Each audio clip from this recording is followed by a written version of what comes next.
Hello Aries, this is Inspire 2016 with your weekly tarot reading for the week commencing the 28th of April until the 5th of May 2025.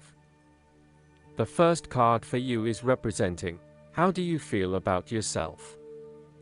Your card is the Four of Swords. This is a period of rest and recovery after a time of challenge, with a promise that, once recovered, you can and will return to the challenge. In the meantime, the Four of Swords provides a new challenge to stay silent and inactive. This is the time to build up your mental strength. Meditate and spend time in a calm atmosphere. You need to replenish your strength and spend time in spiritual thinking. You need to rest and relax. The Four of Swords is a reminder that after every crisis and before every new challenge, there is always a time of relaxation and contemplation. Constant stress and tension will break even the hardest and most resilient of people, but brief periods of rest enable you to refresh your energy, concentration, and focus, ready for the next challenge. These rests should be used wisely, to heal the body and ready the mind. The Four of Swords is also a sign that you can stop worrying, put down your defenses and take a breather from the chaos around you.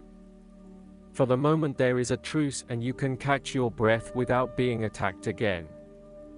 However, bear in mind that a truce and peace are not the same thing.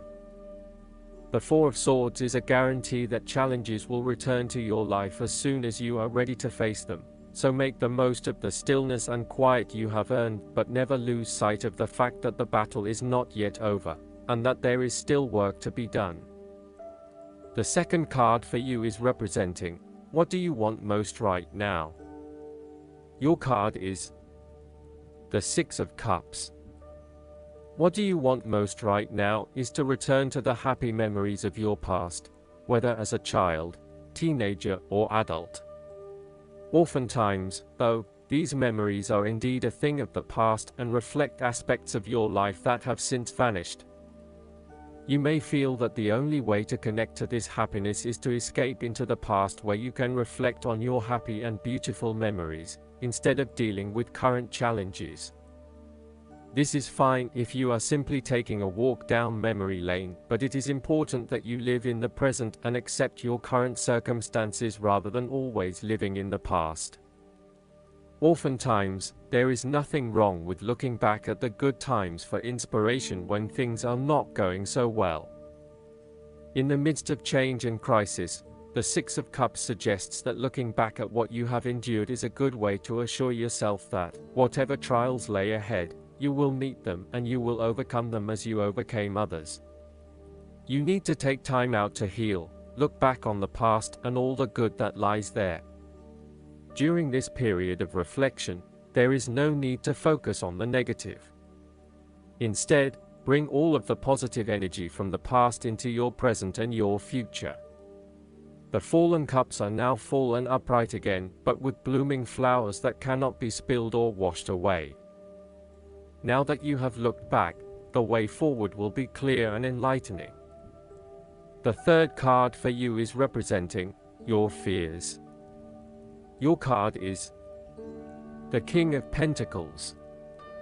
You may fear of commitment or a strong desire not to be committed to anyone.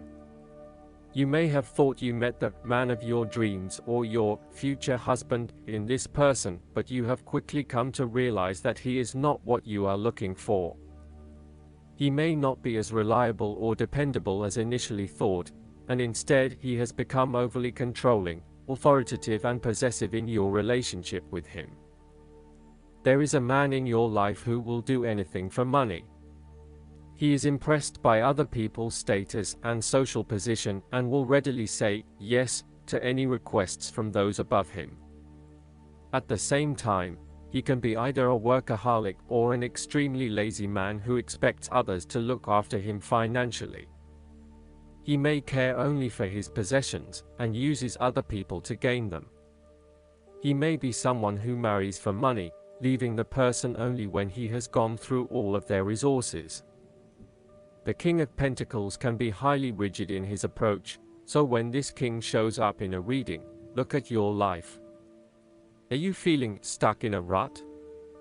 Having your feet on the ground is a good thing, but everybody needs to lighten up once in a while and stick their heads in the clouds, even if it is just for a breath of fresh air. The fourth card for you is representing what is going for you. Your card is the Two of Swords. You are currently being faced with a difficult decision, but you are attempting to hide from it and pretending to yourself and others that if you ignore the decision long enough, it will go away of its own accord. However, the decision will not go away simply by your willing it to depart. Your conscience will eventually force you into facing your refusal to deal directly with the situation. The Two of Swords therefore serves as a reminder that life's decisions are frequently quite difficult and raise the possibility of painful consequences. However, you must take the bull by the horns and make your decisions with your best intentions, fully aware of the possible consequences. Avoidance will ultimately lead to a greater conflict. The blindfolded woman in this card is also an indication that you lack the information you need to make the right decisions at this time. You may be missing something, such as threats or potential risks, alternative solutions, or key pieces of information. Once you are able to remove your blindfold and see the situation for what it really is, you will be in a much better position to determine your path forward. Research your options more widely. Seek outside opinions and feedback, and ask yourself what you are missing here. Why is this decision so challenging to make? What extra information do you need?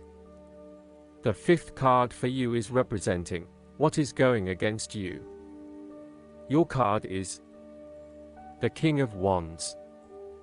You are afraid of a male significant figure in your life who is from fire signs, who can be dominating, pushy, and overbearing at times. This is rarely done with malice or an intention to make someone else submissive. It is just a strong tendency that sometimes takes control. He does not even realize when he crosses the line between being assertive and aggressive. At worst, the King of Wands typifies the most selfish, ruthless qualities of fire. He can denote a manipulative business contact who will use you as long as it serves his purpose. He may be a rival, competitor, or unscrupulous opponent. In love, he represents a delightful flirtation that could wreak emotional havoc. He is only suitable for limited liaisons, holiday romances, or brief, passionate encounters. His flames are bright and warm, but soon die down. As an aspect of yourself, the King of Wands can suggest that you have set your expectations of yourself too high and may struggle to achieve those expectations.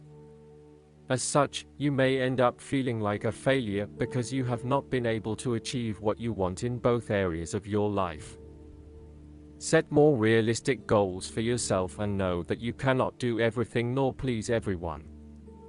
There may also be times when you become frustrated with the lack of progress in your endeavors, particularly if this is being influenced by your dependence on others. You may find that there are some people who are holding you back and preventing you from fully realizing your dreams and goals. If this is the case, it is best to cut them loose, as no amount of energy will change their perspective.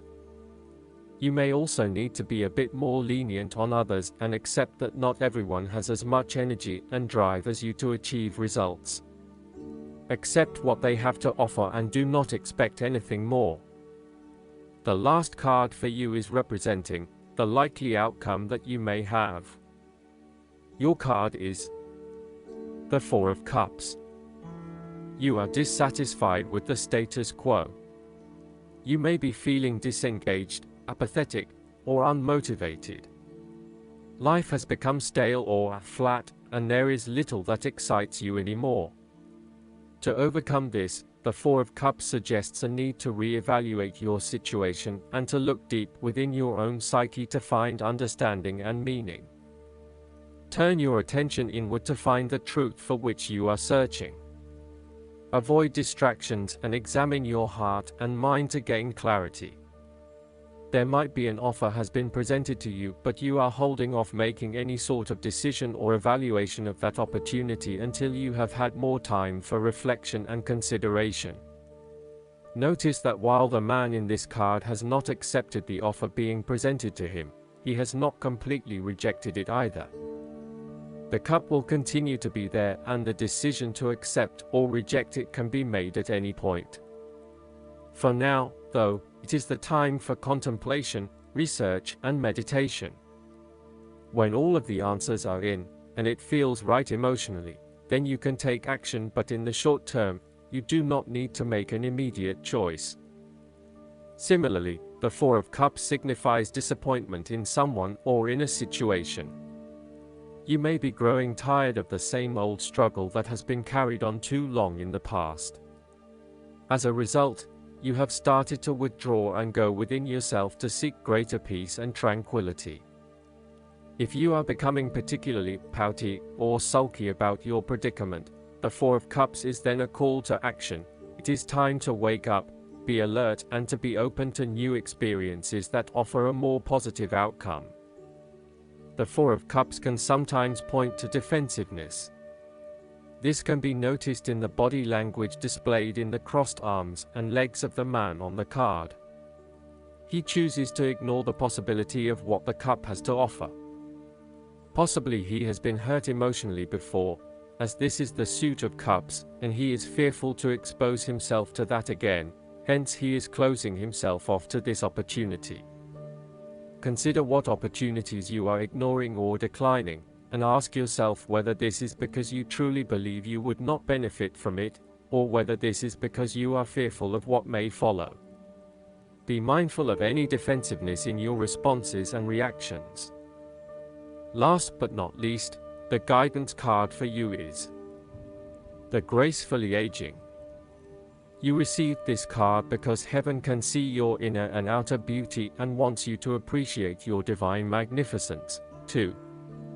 This means that you allow yourself to see the beauty that growing older represents. The more you hold positive thoughts and feelings about the aging process, the more you glow with inner peace and sage wisdom. Your maturity signifies that you will be seen as an elder, and others will look to you for answers. This is an honor, which is one reason why this card is guiding you to age gracefully, meaning that you embrace your hard-won years of learning. Although you may feel much younger than your chronological years, graceful aging means that you are comfortable with yourself in every way. I hope that you enjoy everything, and if you like the reading, just please click subscribe and you will get instant notifications every time we publish a new video right to your YouTube. Thanks.